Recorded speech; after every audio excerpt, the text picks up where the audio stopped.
کے اوپر کھڑے ہو کر، آپ کی لاش مبارک کے پاس کھڑے ہو کر، جنازہ مبارکہ کے پاس کھڑے ہو کر آقا کہتے ہیں یا حمزہ تو یا فاعل الخیرات، اے میرے چچا حمزہ، اے نیکیوں کے کرنے والے، یا حمزہ تو یا کاشف الکربات، اے حمزہ اے مصیبتوں کو دور کرنے والے۔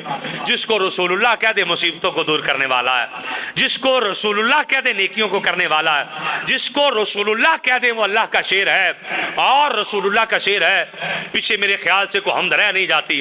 آقا علیہ السلام کو اتنا رنج ہوا، اتنا آقا علیہ السلام کو دکھ ہوا کہ نبی پاک صلی اللہ تعالیٰ علیہ وسلم نے احد کے شہداء کا جنازہ کروایا۔ سب سے پہلے اپنے چچا حضرت امیر حمزہ کا جنازہ پڑھایا، اور جنازہ پڑھا کے مختلف اقوال ہیں، ان میں سے ایک پڑھ رہا ہوں۔ آقا علیہ السلام نے 70 بار جنازہ پڑھایا، 70 شہداء کا الگ الگ، بعض میں 10 کا پڑھایا، لیکن آقا علیہ السلام نے ہر بندے کا جنازہ پڑھایا۔ جب جنازہ پڑھاتے فرماتے میرے چچا کو بھی رکھ لو۔